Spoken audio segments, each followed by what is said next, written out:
Bonjour à tous. Je souhaite vous parler aujourd'hui des crises que les sociétés, toutes les sociétés, rencontrent régulièrement et que l'on nomme après coup révolution, guerre civile, chaos. C'est le sujet du livre de Peter Turchin intitulé « Le chaos qui vient ». Et si nous avions déjà l'intuition que le rôle du peuple est surjoué dans les romans historiques des nations, Peter Turchin nous offre une nouvelle piste, à savoir le phénomène de surproduction des élites. Je précise que Peter Turchin est anthropologue, spécialiste de l'étude de l'évolution des sociétés. Il est professeur à l'université du Connecticut. Sa démarche repose sur l'étude de milliers de cas historiques contemporains. Et voici, à titre d'exemple, comment il approche la situation contemporaine de la classe populaire aux États-Unis. Les chiffres, écrit-il, sont indispensables pour appréhender les causes d'une révolte comme celle du vote Trump. Toutefois, il convient de renoncer aux chiffres globaux comme celui du PIB par habitant qui est passé aux États-Unis entre 1976 et 2016 de 62 à 90 000 $, tandis que le revenu médian, beaucoup plus pertinent, est lui passé de 53 à 63 000 $. Mais il faut encore aller plus loin, car le temps de travail a augmenté, si bien que le salaire horaire n'est passé que de 10 à 19 $, soit une augmentation de 10% en 40 ans. On peut ne pas oublier aussi que pour des raisons technocratiques, l'inflation est minorée par les institutions, ce qui plombe encore la réalité des chiffres. On peut aussi constater des diminutions de revenus sur certaines catégories de travailleurs, en particulier les moins éduqués, mais aussi les Noirs, les Hispaniques et les hommes blancs. Soit finalement une régression pour 64% de la population. Enfin, il faut tenir compte de ce que les dépenses majeures, logement, nourriture, scolarité, ont augmenté beaucoup plus vite que le reste, ce qui a évidemment un impact sur les plus pauvres. On peut s'intéresser aussi à la taille des personnes, l'espérance de vie, le taux de suicide ou la consommation de drogue, etc. Et pour poursuivre son raisonnement, il est intéressant de définir ce que sont les élites en sociologie. Les élites sont les individus les plus riches en pouvoir social, en capacité d'influencer les autres et souvent les plus riches tout court. Les pouvoirs prennent différentes formes.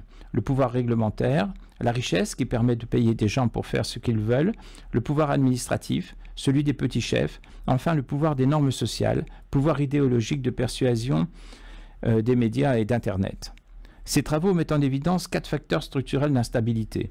L'appauvrissement des classes populaires, conduisant à une mobilisation des masses, la production d'élites, à l'origine de conflits intra-élites, une mauvaise santé fiscale et un affaiblissement de la légitimité de l'État, et enfin des facteurs géopolitiques et climatiques. Toutefois, ce ne sont pas les peuples ou les citoyens qui renversent les États, ni n'en créent des nouveaux. Seuls les gens organisés sont à même de réaliser des changements sociaux positifs ou négatifs. Les révolutionnaires vraiment efficaces sont les aspirants à l'élite frustrés, ceux qui ont des privilèges, la formation et les relations nécessaires pour exercer une influence à grande échelle, mais qui sont plongés dans une grande précarité et qui n'ont plus rien à perdre que leur précarité. Lorsqu'un groupe d'intérêts acquiert beaucoup de pouvoir, il se met inévitablement à l'exploiter pour servir ses propres intérêts, ce qui explique pourquoi le nombre des élites grossit au point de produire une surproduction d'élites, et que les vagues d'instabilité ne cessent de se répéter.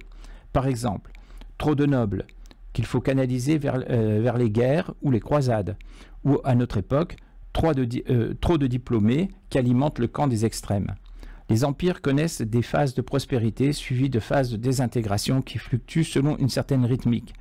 Une génération endure une guerre civile totale, mais la suivante, celle des fils, marquée par la violence, maintient la paix bon an mal an. La génération qui lui succède, des petits-fils, qui a grandi sans être directement exposée à la violence, répète les erreurs des grands-pères. Le cycle dure au moins 50 ans, soit 2 générations, mais il peut s'étendre sur 2 siècles, comme par exemple pour le couple franco-britannique, qui s'est comporté comme 2 pendules oscillant d'avant en arrière sur une période de plus de 800 ans, mais toujours en opposition de phase. Le cycle est plus court dans les pays de culture polygame, où les élites frustrées se multiplient plus rapidement. Dans nos démocraties, le cœur du problème est le salaire relatif et la pompe à richesse qui l'alimente. Le salaire relatif mesure la part de la production économique allouée au salaire des travailleurs, soit un salaire typique de travailleurs non qualifiés, divisé par le PIB par habitant.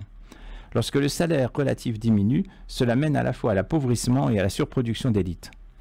Pour proposer des solutions, Peter Turchin se réfère à la période de prospérité américaine des années 1930-1970 avec l'action sociale, pour ne pas dire socialiste, de Roosevelt, à savoir valorisation des syndicats forts, promesse d'une augmentation de salaire plus rapide que l'inflation, fiscalité extrêmement progressive dépassant 90% sur les revenus les plus élevés, Soutien au système de protection sociale, retraite, chômage, handicapés et enfants miséreux, faible immigration et homogénéité culturelle. Nous pouvons éviter, écrit-il, la prochaine période d'effondrement social dans la seconde moitié du XXIe siècle si nous faisons vite en sorte d'amener le salaire relatif au niveau d'équilibre, pour ainsi mettre un terme à la surproduction d'élite et de maintenir l'équilibre. Pour conclure, je préciserai que l'auteur n'a pas proposé une clé de déchiffrage universelle de la société. Elle est beaucoup plus complexe que cela. Mais c'est à mon sens une clé intéressante, une référence que l'on peut garder en tête lorsque certaines argumentations du IACA, Faucon, nous seront proposées. Le souvenir que la notion d'élite est incontournable, qu'elle ne se réduit pas aux détenteurs du grand capital et que sa maîtrise devrait être dans l'esprit de tous les gouvernants pour protéger le peuple. Le livre de Peter Turchin est riche de données statistiques, d'analyses, de situations historiques, de réflexions sur les phénomènes sociaux conduisant à des déséquilibres. Écrit en 2022, il est traduit en français et édité au Cherche Midi en 2024.